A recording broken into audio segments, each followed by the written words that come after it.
So Toast does a like restaurant software and payments. Stock price is 27. The shares outstanding is 535 million. So each share is $27, and there's 535 million of them. So if you multiply them, that's how we know it's a 14 or $15 billion company. So if you had to buy every single share, that's how much it would cost. Toast has to file SEC filings like every other publicly traded company. And using these SEC filings, we can see how much cash they have, how much debt they have, et cetera, et cetera. It's pretty neat. And we can double check that that's how many shares outstanding they have. And here's their balance sheet, at least from a quarter ago. Cash is around $1 billion. So this is how much cash they have in their bank account. They don't have any debt, it appears. So what's called the enterprise value is cash minus debt. I'm sorry, market cap minus cash plus debt. And so that's the value of the enterprise, because the value for the cash is 1 billion. So the rest of it has to be enterprise value. And so the enterprise is worth 13.6 billion according to the stock market. Let's see what we think it's worth. First thing we want to do is check out their income statement. On the income statement, we're going to see revenue, costs, earnings, things like that. So they have their revenue broken down into a few pieces.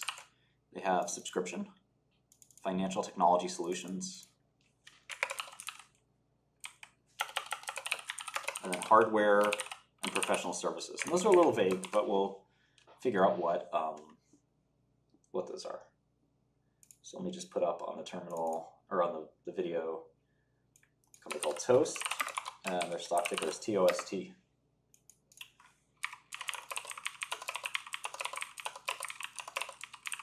So if you're like me, you like to fill out these models kind of by hand, because that way you definitely don't make any mistakes, and you get to sort of learn the business as you go. But if you wanted to, you could go to a terminal like Goodell, and you can just press one button, and everything would pop out just like that. So it would just take 2 seconds to do that, and you would no longer need to worry about anything else. But the problem with a lot of the software that's out there, and for our Goodell terminal, it'll be fixed at some point, but in general, it's not perfect. You know, it's a bunch of work to sort of get the exact right numbers and stuff like that. So every service is different, but like this service, for example, doesn't have subscription, all the revenue broken down. It just gives you revenue. So this is actually really low margin. I'm surprised. I'm actually really surprised. Look at these margins. You would think this is like a software company, but it's actually this garbage. 23% gross margin? What are you doing? Serving the food? Supposed to be making restaurant software. Shh. Right, Max? I mean, revenue growth is great. What kind of software company has 23% margins? Ew. This makes me... Ew. Sorry, guys. It's just... Some kind of things just gross me out. Low margins is one of them. Every number, every cell, pour my energy into. Right, it is what it is. We'll understand their business a little bit better in a minute, but I think you'd have to become a computer programmer to really succeed in finance today. But if you wanted to do it the old-fashioned way, as an old-fashioned investor, I mean, getting an undergraduate business degree is not impossible. You can go to Wharton, NYU. I went to a school called Baruch. You can get a reasonable education. But I don't know that it's education that's going to set you apart. I think it's going to be, do you know finance? Do you know the companies? Do you know, can you hit the ground running with serious experience off the bat? I think that's the main thing that employers are looking for. Yeah, you know, to do quant, you got to be a math person. A little bit of computer science wouldn't hurt, but the problem problem with the quants is they kind of look at the computer science guys as their servants, which, yeah, they'll always be bankers. Look, I think quant's a lot easier than people think, but what employers are looking for is not necessarily...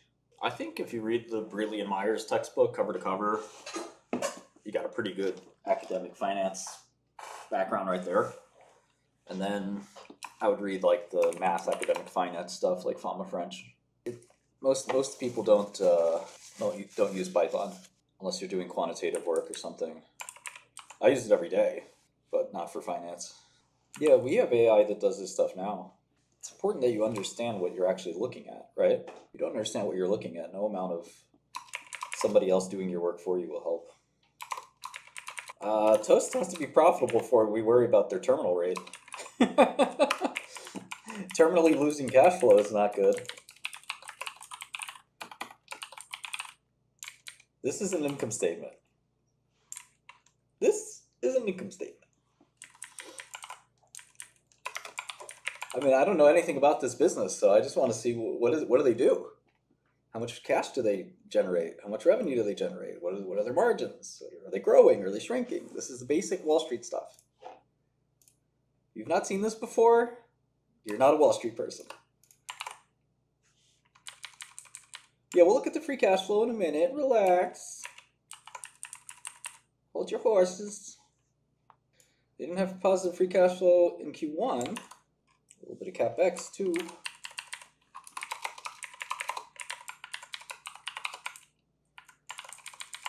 Yeah, I don't think price to sales matters with this kind of margin structure. Do they have like other metrics like number of restaurants deployed or something like that? You know, AI is actually, there it is, like gross payment volume. AI is affecting the restaurant industry quite a bit. I think we make text-to-speech tools, and I actually think that's one of the best places they can go. What is that? Annualized recurring run rate. I'm not going to use your fake A metric. Yeah, no, exactly. I remember when these guys started, I think he approached me for an investment or something. This is 10, 15 years ago. It's probably another guy though. Toast founded. Yeah, I'm really bullish on Anduril. Yeah, this is around the time I was like, restaurant software? I don't know Harry too well. So funny, I wonder if I could find that email. I'm just gonna get a new monitor just for this. Just for cassava. SAVA's a 0, it's a short, so. Okay, Toast is a cloud-based, all-in-one digital technology platform purpose-built for the restaurant community. Comprehensive platform of SaaS products, financial technology solutions, including integrated payment processing, restaurant-grade hardware, and an ecosystem of third-party partners. We serve as the restaurant OS, connecting front of house and back of house across service models, including dine-in, takeout, delivery, catering, and retail. Restaurants are highly diverse and complex and generally operate with low margins, high employee turnover, highly perishable products, and complex regulations. At the same time, restaurants operate in a dynamic environment with changing food costs, labor constraints, evolving guest preferences, and the need to utilize technology and data to innovate. What was once an on-site experience is now an omni-channel experience, with restaurants trying to do additional service models like curbside pickup, delivery, wholesale, catering, and retail. Okay, preference towards omni-channel is accelerated. Restaurants need the tools they need to drive revenue and best serve their guests. As diversity grows in how guests order, restaurants must adapt to support those trends. Guests will choose the type of service that serves them best. We're in the early stages of capturing the opportunity. There's upside to increase sales to both new and existing customers outside the US, and address more of the needs of restaurants. Our all-in-one platform powers the restaurant community. Our portfolio has several products: restaurant operations and point of sale, digital ordering and delivery, marketing and loyalty, team management, supply chain and accounting, fintech solutions, and platform and insights. Along this platform, our commitment to customer service drives a differentiated customer experience, powers innovation, enables success. Restaurants adopt more of our platform, our solutions work better together to drive more success. Restaurants adopt our digital ordering solutions, such as order and pay and online ordering. They use the data to collect these solutions to fuel their marketing and loyalty programs. Makes sense. Okay, so our Android-based software has been custom built for restaurants and is the foundation that powers our single platform of vertically integrated solutions. Okay, the POS, this is a point of sale, I'm guessing. Our core software module integrates payment processing with point of sale tailored for the needs of restaurants of all sizes and types. Our products help reduce the time to take an order, optimize operations, and seamlessly handle payments. Easy to use, leverages consumer technology, and allows restaurant employees to quickly get up to speed on the software.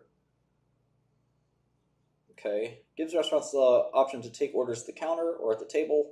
Okay, Toast Now. Looks like this is like a data visualization and communications tool. They have a ton of different tools, but here's hardware. Restaurant-grade hardware is custom built to withstand the rigors of a restaurant, but still be aesthetically pleasing. Toast Flex can be used on counter, order, and pay, but also as a server station guest kiosk, kitchen display system, or order fulfillment station. Let's see what this looks like. Toast Flex. Okay. Oh yeah, everyone's seen one of these, right? Yeah, I remember telling these guys when they reached out 2012, I was like, I'm really a pharma guy. I don't know much about restaurant software. They're like, we really want you on the deal. I'm like, I don't know. Sounds like you guys will be really successful. 14 billion cap, not bad, huh? These guys are billionaires now. They're close to it, at least. Was customer support their main cost? And I guess it sounds like if customer service is their main cost, they can get that down. Yeah, so I want more visibility and granularity, Wall Street term, corporate speak. I need more granularity on the cost of goods. Financial tech solutions are most of it. Financial technology solutions. So you got a SaaS company here with 500 in revenue. That looks more SaaS-y. Then you've got payment processor. Yeah, I mean, they're kicking back half that to Visa or something like that, right? No, I think so the GMV, the GPV, right, is very large. And then the payments on the GPV, it looks like it's around 2%, which is about right for payment processing. But they don't operate a payment processor, so they have to split that revenue with Visa or somebody for point of sale. So that kind of makes sense. Because operating point of sale isn't easy. And you don't want to take Visas. Visa doesn't give you like a good point of sale. For restaurants, at least, I don't think. I don't know. The study should not be terminated. I don't have a vendetta against SAVA. I just said something nice. What's the evidence it's doctored? Well, it's actually very clear. There's a whole website dedicated to it, actually. So take a look at this pretty obvious failure and fraud. Oh, these are gone. YouTube took these down. So they just took some Western blots and actually stretched them out, which is really funny. Unbelievable investigative research here. But take a look at this Western blot, right? So flip it upside down, stretch it, increase contrast, and there it is. This is literally the same as this. This is made it up. It's not that, it's two things. Invert, upside down, stretch, and increase contrast. Same thing here. Invert, increase contrast. And you can see it once you have it pointed out, but you may not have seen it otherwise. So this is why I'm short cassava. It gets worse. The guy got arrested. And you can even see, these guys are really good at this, but you can even see where there's like copy and paste artifacts. It's like these guys look at pixel by pixel. Scams in pharma are pretty rare, but it is scary now to wonder, are there drugs FDA approved that were based on this kind of conduct? The reason scams are rare is you have so many third parties handling data, CROs in particular. The FDA looks into this stuff pretty carefully. Our version of events. 𝗂𝐲𝐶𝑉A fabricated the failure of sample analysis by an external lab and avoided reporting of clinical endpoints to Maine. Closer inspection of biomarker data reveals clear evidence of fabrication in an effort to produce favorable readings. And in order to manipulate phase 2 study outcomes, 𝗂𝐲𝐶VA intentionally used questionable research practices such as patient cherry picking and arbitrary outlier definition in order to obtain favorable results. The planned 3-month extension study was dropped. Shut up.